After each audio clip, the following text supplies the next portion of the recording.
Selena, and this week I'm going to be doing some baking with my friend Nina. And since it's almost Thanksgiving, we're going to be baking some pumpkin spice cookies.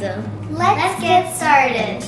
The ingredients you will need are 1/4 cup of butter, half a cup of sugar, 1 can of pumpkin or 14 ounces, 1 teaspoon of baking soda, 1 teaspoon of cinnamon, half a teaspoon of ground cloves, 1/4 teaspoon of nutmeg and mace, 1/3 cup of water, 1 cup of icing sugar, and 3½ cups of flour. The tools you will need are 3 mixing bowls, 1 baking sheet, 1 mixing spoon, 1 hand mixer, and a can opener.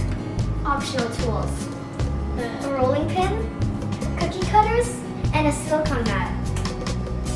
The first thing you'll need to do is preheat the oven to 350 Fahrenheit. The next thing you'll need to do is cream your butter.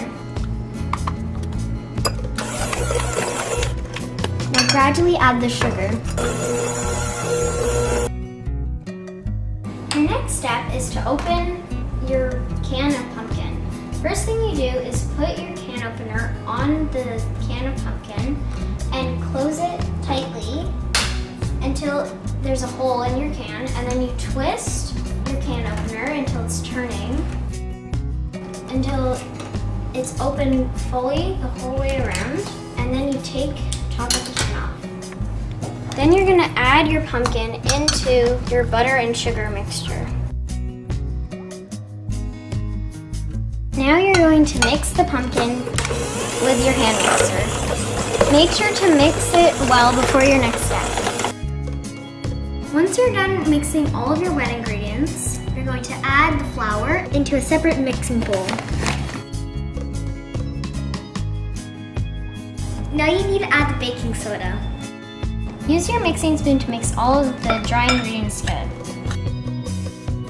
Once you're done both of these steps, then you're going to take 1/3 cup of the dry mixture and add it into the wet mixture. Then you're going to slowly mix the ingredients together and continue doing that until all of your flour is mixed with your wet ingredients. You can use a spatula if the dough is stuck in the hand mixture. While you're making the cookies, it's always good to taste the batter to make sure it's just sweet enough, or if you want more spices or something. I just tasted it and I think it could be a little sweeter, so we're gonna add some more sugar. Yes. Since the dough is also really dry, we're gonna add a little bit of water. If it's too wet, you can add additional flour.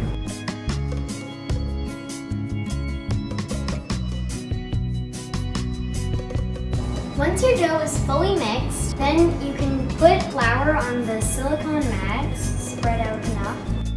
We're gonna take the dough and we're gonna place it on the flour right now. Only put about like half of the dough to start rolling. And make sure to get a lot of flour on it if it's sticky like this, because it shouldn't be sticky for the rolling part. Now you're gonna take your rolling pin and roll out the dough. If your dough is sticking, then you should sprinkle flour on top of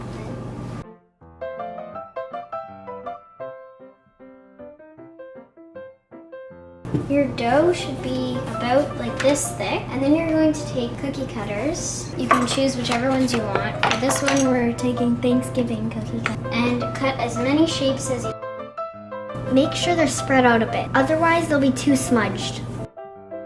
Once your cookies are out of the cookie cutters, then you're going to place them on your cookie sheet.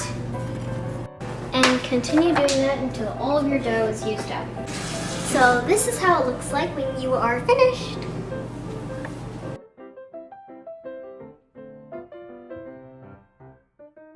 And now we're going to put the batch in the oven for 5 to 9 minutes.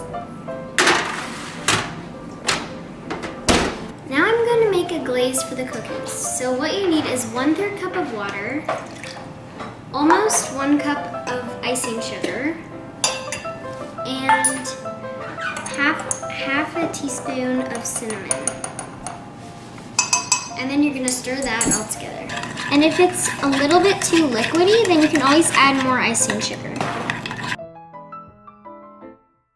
So here's the final product, how it looks like.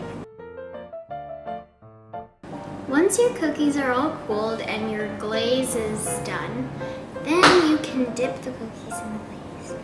Selena, do you want to do yours? Okay.